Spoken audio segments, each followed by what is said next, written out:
Up Howrah Bardhaman special ট্রেনে pantograph ছিঁড়ে বিপত্তি সৃষ্টি হয়েছে। হাওড়া স্টেশন ছাড়ার মুখে প্যান্টোগ্রাফ ছিঁড়ে বিপত্তি। হাওড়ায় আপ ডাউন লাইনে বেশ কিছুক্ষণ ট্রেন চলাচল ব্যাহত হয়ে পড়ে।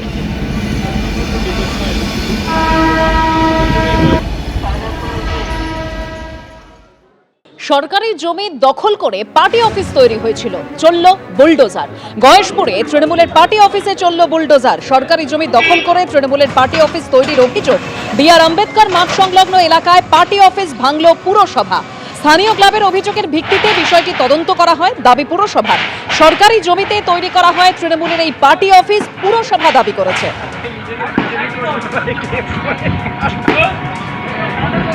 বিজেপির মন্ডল সভাপতি বলছি।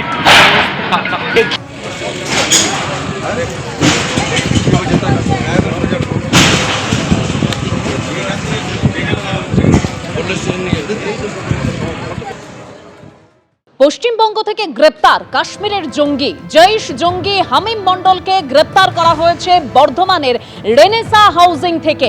গ্রেপ্তার করা হয়েছে জৈশ জঙ্গি হামিম মন্ডলকে। নজর এড়াতে খাগড়াগড়ের ধাঁচে সপরিবারে ফ্ল্যাট ভাড়া নিয়ে থাকতো এই জৈশ জঙ্গি হামিম মন্ডল। 2 মাস আগে ভাই বোন বাবা মাকে নিয়ে ফ্ল্যাটে ভাড়া নেয়। কখনো আইটি কর্মী, কখনো অধ্যাপকের ভুয়ো পরিচয় দিত এই হামিম মন্ডল। ধৃত জৈশ জঙ্গির কাছে মুখ্যমন্ত্রীর লোকেশন, মোবাইল চার্ট মিলেছে। নির্দেশ ছিল মুখ্যমন্ত্রীর লোকেশন ফলো করার, এরকমই বেঙ্গল এসটিএফ সূত্রে খবর। মন্তেশ্বরের বাসিন্দা হামিম মন্ডল থাকতো হাওড়ার পিলখানায়। হাওড়ার পিলখানা থেকে বর্ধমানের রেনেসা আবাসনে ঘাঁটি গেড়েছিল এই জৈশ জঙ্গি হামিম মন্ডল। বেঙ্গল এসটিএফ এর অভিযান, তারপরে এই হামিম মন্ডল, যার ছবি দেখতে পাচ্ছেন, তাকে গ্রেপ্তার করা হয়েছে। এই জৈশ জঙ্গিকে গ্রেপ্তার করা হয়েছে বর্ধমানের রেনেসা হাউস থেকে।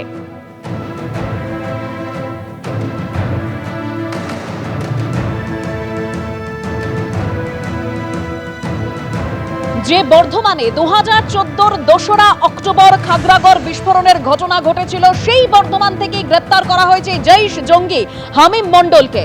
রাজ্য এসটিএফ এর জালে সাজ্জাদ ভাট ঘনিষ্ঠ এই হামিম মন্ডল। মন্তেশ্বরের বাসিন্দা হামিম মন্ডল হাওড়ার পিলখানায় থাকতো, আর সেই পিলখানা থেকে বর্ধমানের রেনেসা আবাসনে ঘাঁটি গেড়েছিল এই জৈশ জঙ্গি হামিম মন্ডল।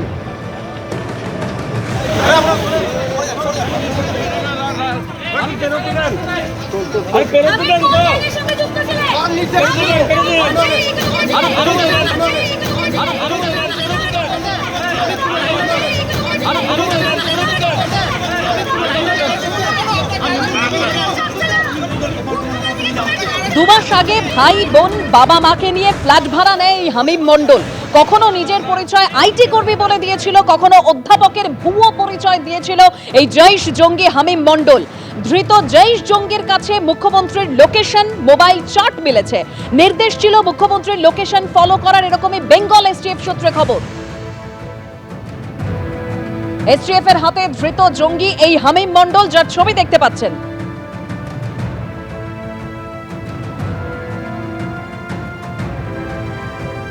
বর্ধমানে পুলওয়ামা হামলায় জড়িত সাজ্জাদ ভাট ঘনিষ্ঠ এই হামিম মন্ডল, যাকে বর্ধমানের রেনেসা হাউজিং থেকে গ্রেপ্তার করেছে বেঙ্গল এসটিএফ।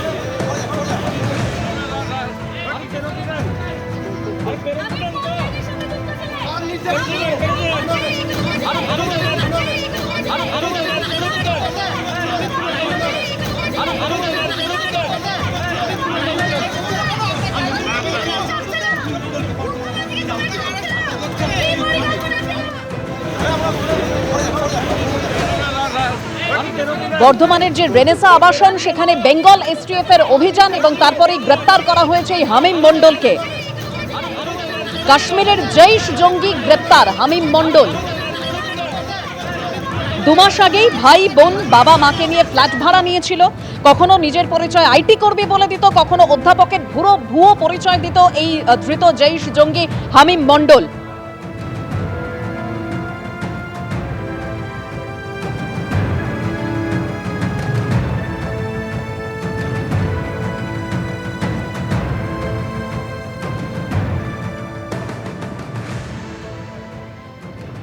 নির্দেশ ছিল মুখ্যমন্ত্রীর লোকেশন ফলো করার, এরকমই বেঙ্গল এসটিএফ সূত্রে খবর পাওয়া যাচ্ছে। এই বিষয়ে আরো বিস্তারিত জানিয়েছেন এবিপি আনন্দ সম্পাদক সুমন দে। এই মুহূর্তে সব থেকে বড় খবর যে জয়সি মোহাম্মদের অত্যন্ত কুখ্যাত জঙ্গি সাজ্জাদ ভাট, সেই সাজ্জাদ ভাট আমরা জানি পুলওয়ামা আক্রমণের যে ঘটনা হয়েছিল তার প্রধান অভিযুক্ত, তার অত্যন্ত ঘনিষ্ঠ অনুরাগী হামিদ মণ্ডল, তাকে পশ্চিমবঙ্গ থেকে গ্রেফতার করা হয়েছে। আই রিপিট, এই হামিদ মণ্ডল জৈশে মোহাম্মদের শুধু সম্পর্কযুক্ত একজন জঙ্গি তাই নয়, সাজ্জাদ ভাটের অত্যন্ত ঘনিষ্ঠ বলে পরিচিত।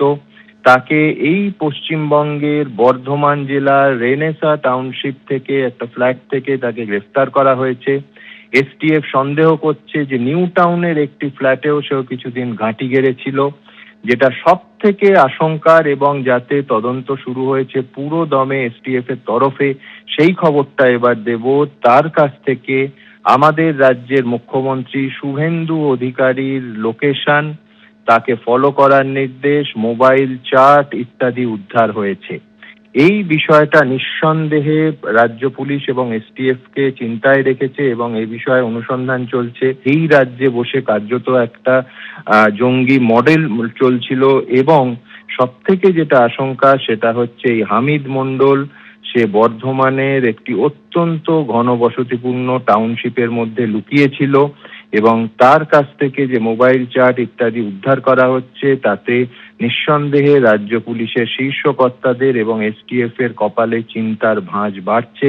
তার কারণ সরাসরি মুখ্যমন্ত্রীর নিরাপত্তার সঙ্গে এই বিষয়টি যুক্ত, এবং মুখ্যমন্ত্রীকে এই জঙ্গি গোষ্ঠী টার্গেট করেছে কিনা সেই নিয়েও কিন্তু জল্পনা চলছে। অত্যন্ত ঘনবসতিপূর্ণ এলাকায় লুকিয়েছিল, ফ্ল্যাট ভাড়া নিয়েছিল, নিজের বাবা মা ভাই বোনকে নিয়ে 2 মাস আগে ফ্ল্যাট ভাড়া নিয়ে থাকা শুরু করেছিল এই ধৃত জৈশ জঙ্গি হামিম মণ্ডল।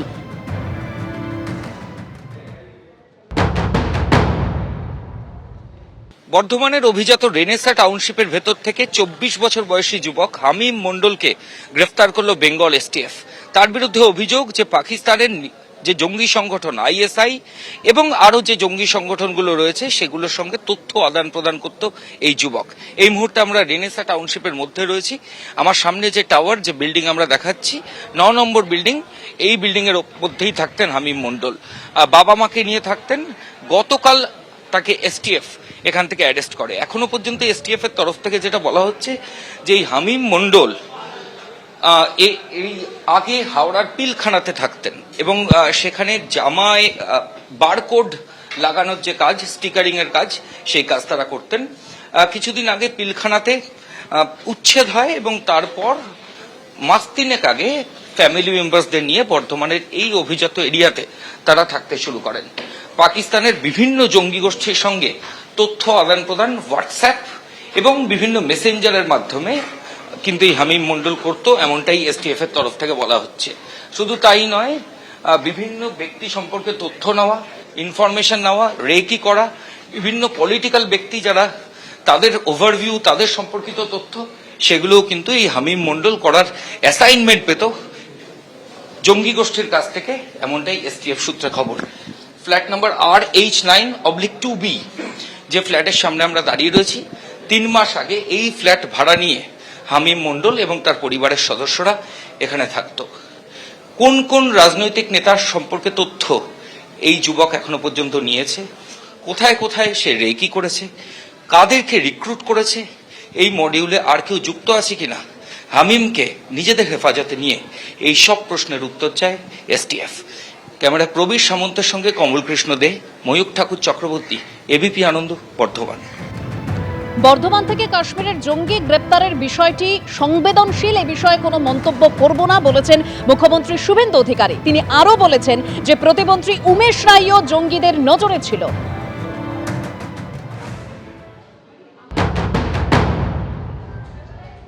It's a very sensitive issue.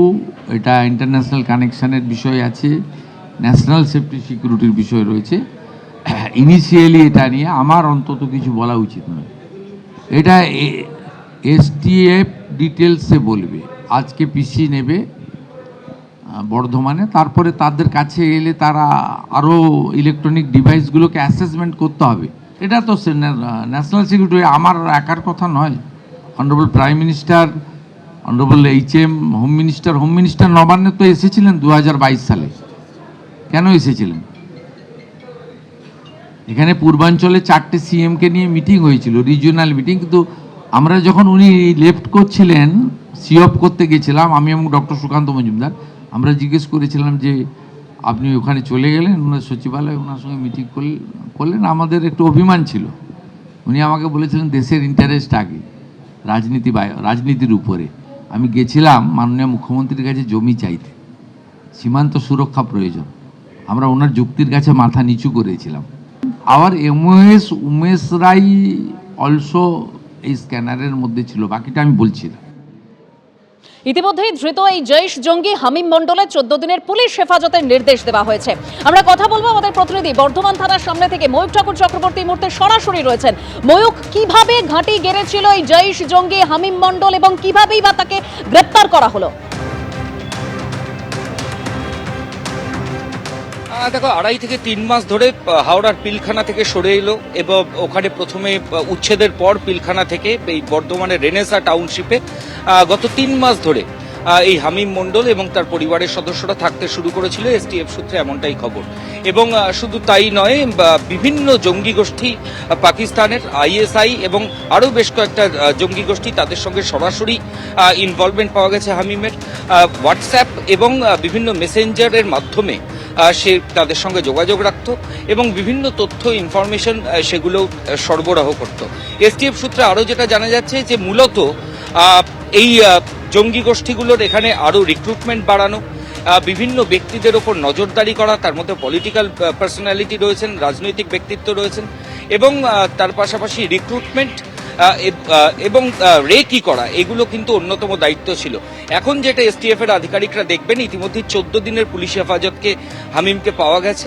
STF এর আধিকারিকরা দেখবেন যে কাকে কাকে রিক্রুট করা হয়েছিল, মডিউল ঠিক কতটা তৈরি করা হয়েছিল, রাজনৈতিক ব্যক্তিদের সম্পর্কে তথ্য নেওয়ার যে বিষয়টা সামনে এসেছে, কোন কোন রাজনৈতিক ব্যক্তির ইনফরমেশন এই হামিম সংগ্রহ করেছে এবং সে জঙ্গি গোষ্ঠীর কাছে সরবরাহ করেছে, মোটিভ কি ছিল, কতদিন ধরে সে এখানে কাজ করত, জাল কতদূর বিস্তৃত হয়েছিল, এখন এটাই STF এর আধিকারিকরা দেখছেন। আমি প্রবীর সামন্তকে বলবো দেখানোর জন্য। আমি বর্ধমান থানার সামনে রয়েছি। দেখো, STF এর আধিকারিকরা ভেতরে রয়েছেন এবং হামিম তাকেও ভেতরে রাখা হয়েছে। বর্ধমান থানায় একটা FIR রেজিস্টার হয়েছে, যার প্রেক্ষিতে STF এর আধিকারিকরা এখানে এই রেনেসা টাউনশিপ সেখানে জিজ্ঞাসাবাদের প্রক্রিয়া চালান, সেখান থেকে অ্যারেস্ট করেন এবং তারপর জিজ্ঞাসাবাদের প্রক্রিয়া বর্ধমান থানায় চালানো হচ্ছে। কিছুক্ষণ আগে আদালতে তোলা হয়েছিল। STF এর তরফ থেকে স্পষ্টভাবে যেটা আবেদন জানানো হয় যে 14 দিনের পুলিশ হেফাজত, কারণ এই অভিযুক্তকে নিজেদের হেফাজতে নিয়ে অনেক কিছু জানার রয়েছে STF এর। কাকে কাকে রিক্রুট করা হয়েছিল এই সম্পর্কিত তথ্য ঠিক সেটা জানার জন্যই ফুল টার্ম পুলিশ কাস্টাডির জন্য প্রেয়ার জানানো হয়েছিল। বর্ধমান আদালত 14 দিনের কাস্টাডি মঞ্জুর করেছে। এখন STF এর আধিকারিকরা তাকে নিয়ে এই জায়গা থেকে একটা প্রশ্ন করতে চাইবো তোমাকে। খাগড়াগড়ের মতো, অর্থাৎ খাগড়াগড়ের কায়দায় ধৃত জৈশ জঙ্গি হামিম এখানে ফ্ল্যাট ভাড়া নিয়ে থাকতে শুরু করেছিল। এই জৈশ জঙ্গি হামিম মণ্ডলের খোঁজ পেল কি করে পুলিশ? দেখো, STF এর তরফ থেকে এখনো যেটা বলা হচ্ছে দেবস্মিতা, যে এই হামিম সে আগে হাওড়ার পিলখানায় থাকতো তার পরিবারের সদস্যদের সঙ্গে, এবং জামা কাপড়ের মধ্যে যে বারকোড লাগানো স্টিকার, সেই বারকোড স্টিকার লাগানোর কাজ সে করত। এবং তারপর গত 3 মাস আগে পিলখানাতে উচ্ছেদের কারণে পিলখানা থেকে তারা সরে আসে এবং বর্ধমানের যথেষ্ট অভিজাত এলাকা কিন্তু এই রেনেসা টাউনশিপ এলাকা, এখানে বহুতল রয়েছে, ডুপ্লে রয়েছে। এই টাউনশিপের মধ্যে তারা বাড়ি ভাড়া নিয়ে, ফ্ল্যাট ভাড়া নিয়ে থাকতে শুরু করে। যে অ্যাপার্টমেন্টে, যে বিল্ডিংয়ে, রোহিণী বিল্ডিং রেনেসা টাউনশিপে, সেখানে হামিম থাকতো। সেই বিল্ডিংয়ের একতলায় একজন রেসিডেন্ট, তিনি যেমনটা জানাচ্ছেন যে ওকে খুব একটা দেখা যেত না, মাঝে মধ্যে এদিক ওদিক মুভমেন্ট, কানে ফোন নিয়ে কথাবার্তা, এগুলো দেখা যেত। পরিবারের সদস্যরাদের সঙ্গে নিয়ে থাকতেন বলে কারোর খুব একটা সন্দেহ হয়নি। কিন্তু 24 বছরের যুবক রেনেসা টাউনশিপের মধ্যে বসে পাকিস্তানের জঙ্গি গোষ্ঠীকে তথ্য সরবরাহ করছেন, এটা কিন্তু প্রতিবেশীরা আঁচ করতে পারেননি। তারা স্পষ্ট এলাকার নিরাপত্তা নিয়ে প্রশ্ন তুলছেন, কিন্তু এই যে নেটওয়ার্ক, এই যে জঙ্গি গোষ্ঠীর সঙ্গে ইনভলভমেন্ট, সেটার আঁচ কিন্তু প্রতিবেশীরা পাননি। STF এর আধিকারিকরা বলছেন আরো অনেকেই হামিমের সঙ্গে ইনভলভ রয়েছে, যাদেরকে রিক্রুটমেন্টের প্রসেস, যাদেরকে ইনডিউস করা বা বোঝানোর যে প্রক্রিয়া, জঙ্গি গোষ্ঠীদের তরফ থেকে যে অ্যাসাইনমেন্টগুলো দেওয়া হয় সেগুলো ইতিমধ্যেই হামিম কাদেরকে করেছে সেই তালিকা এসটিএফ এর আধিকারিকরা করবেন এবং এরপর হামিমকে কাস্টাডিতে রেখে তাদেরকে নিজেদের হেফাজতে নেওয়ার প্রসেস এসটিএফ এর তরফ থেকে শুরু করা হবে। এবং রেকি কোন কোন জায়গায় করা হয়েছে, আগেও যেমনটা বললাম, কোন কোন রাজনৈতিক ব্যক্তিত্বের সম্পর্কে তথ্য জঙ্গি গোষ্ঠীর কাছে গেছে এখন এসটিএফ এর আধিকারিকদের কাছে, সেই তথ্য হামিমকে জিজ্ঞাসাবাদ করে জোগাড় করাই সবচেয়ে বড় চ্যালেঞ্জ। দেবশ্রী, ধন্যবাদ ময়ূক। ধৃত জৈশ জঙ্গি হামিম মণ্ডলের কাকা তিনি জানিয়েছেন যে আমাদের পরিবারের সঙ্গে এই কোনো যুক্ত নেই, কেউ যোগ নেই কোনো রকম। কি বলেছেন শোনাবো।